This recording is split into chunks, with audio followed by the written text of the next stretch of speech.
Ever since the fight against Boko Haram and these terrorist insurgents started, there have been reports of the Nigerian soldiers accidentally killing civilians, accidentally, releasing bombs to villages and killing innocent people. We also have a report of another recent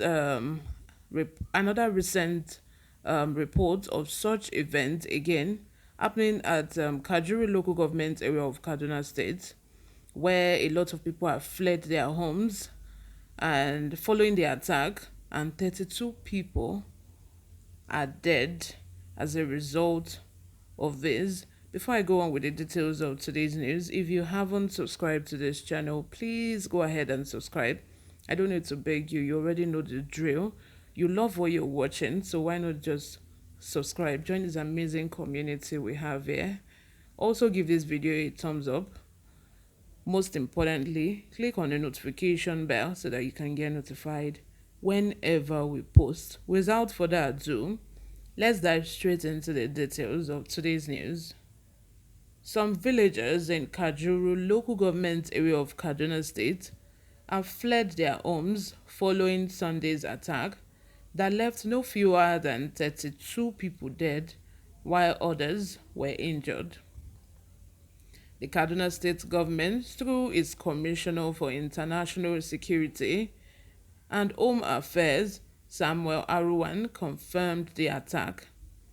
It was gathered that the bloodthirsty terrorists attacked Ungwan Ganu, Dongonoma, Ungwan Saki, and Maikori villages near Maro in Kajuru local government area on Sunday, June 5, 2022.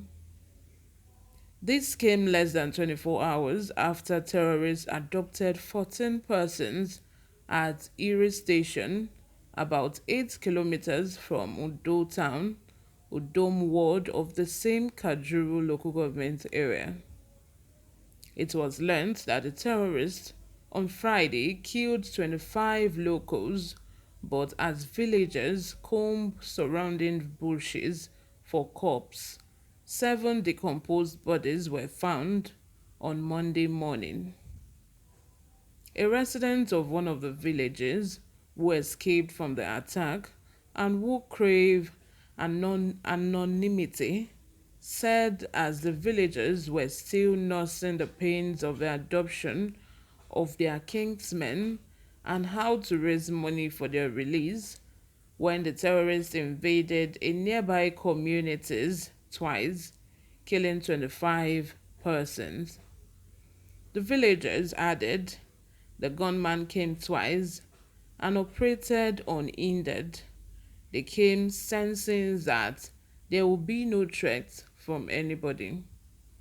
When some of our people were adopted by them on Saturday, which had been the norm, we thought that was all for the day, but we couldn't sleep that night. It was hell, he added.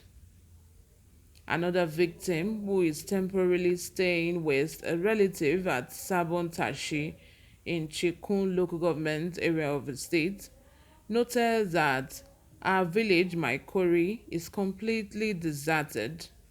We came here since on Monday. We can no longer stay in our ancestral land. The terrorists come at any time, kidnap and demand ransom. We sold our farm produce to pay ransom every time.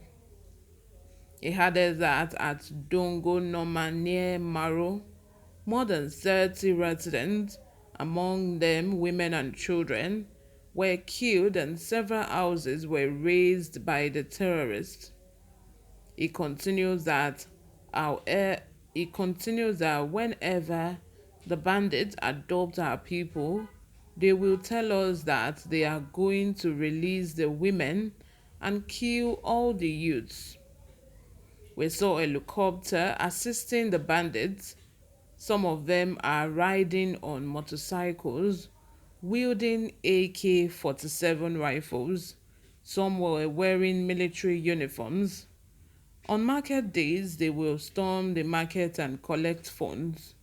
Even after payment of ransom, the bandits will call and say they had released the victims only for us to find the dead bodies.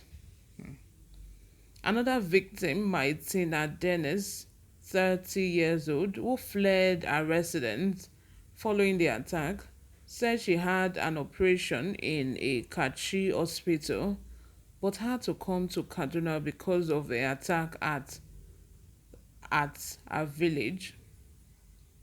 Although she claims that her husband and son were still in the village, but lamented that the Fulani were terrorizing them while saying that they, the attackers, want to take over their village. They have rustled our livestock goods, rams and chicken, she added. But the locals, under aegis of Adara Development Association, had earlier alleged that a helicopter aided the attackers who invaded the villages, including Ungwan Kanu, Dongo Noma, Ungwan Saki, and Maikori near Maro in Kajuru local government area.